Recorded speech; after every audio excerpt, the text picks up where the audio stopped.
எப்பா போகும்போது சுமாதாரம் போன வரும்போது கச்ச வரைஞ்சி மூடி இருக்கு, சந்தனம் பூசி இருக்கு, ரோஜா வாழை முல்லை வச்சு இருவாச்சி வாழி கனகாவரண்டு பாரதியில் முதலெல்லாம் என்ன காரணம் என்று கேட்டால் அப்போது ஆந்திரமா சொல்றோம் ஏழுமாலம் காவலி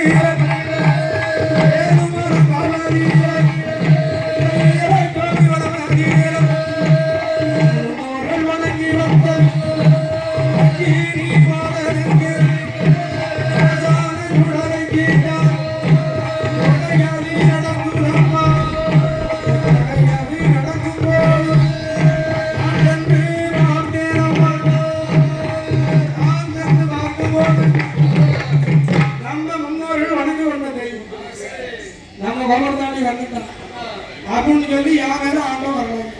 இப்ப சொடலை ஆண்டவருக்கு நான் தான் கோவரத்துக்கு அதிபதி கோவரத்தான் ஜாமியார். அதனால நம்ம தெய்வம் நம்ம குலதெய்வம் அப்படித்தானே. எத்தனை தெய்வங்கள் இருந்தாலும் அதான் சொல்லுவாங்க, முதலாக குல தெய்வத்தை வணங்கி அப்புறம் மற்ற தெய்வத்தை வணங்கி. இதை விட ரொம்ப புண்ணியம் பெற்ற தாய் தந்தையருடைய தாய் தந்தையை வணங்கி கேள்வி. பெற்றோர்கள் சாபத்துக்கு பிள்ளைகள் இலக்காக, பெற்றவர்கள் மரம் வந்து பேசக்கூடாது, அது ரொம்ப முக்கியம். அப்போதான் ஆந்திரவாதி சொல்லுகிறான் நம்முடைய குலதெய்வம் நீயோ தனிமையில் இருக்கிறான், உன்னை அழைத்து செல்வதற்காக வந்திருக்கிறேன் என்று ஆந்திரவாதி வேதமணியை சொல்ல மாமுசங்கி சொல்லுகிறான். எந்த அகப்பா நான் இருக்கும் நிலைமை என்ன, ஆறு மாத்தை ஜூலி ஆக்கே ஜூலி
எடுத்து அடி வைக்கலாமா, காபு குடை பார்த்தேனானால் என்னுடைய கருவானது கலைந்துவிடும். மாயாண்டி உடை பார்த்தேனாலும் என் மாவடிஞ்சே போலும் நம் உடம்பாக்க வரலாம்.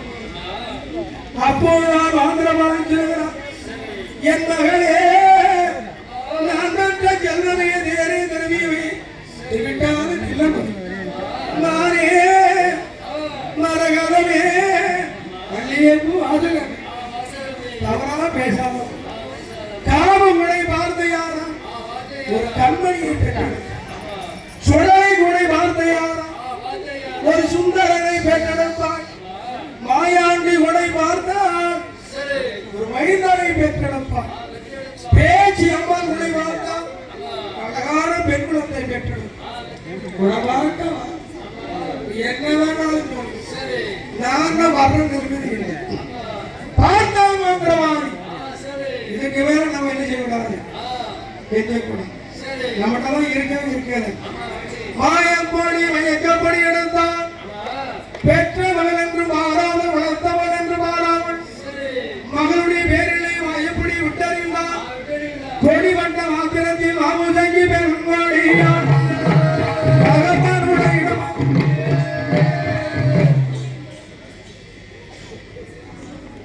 அந்த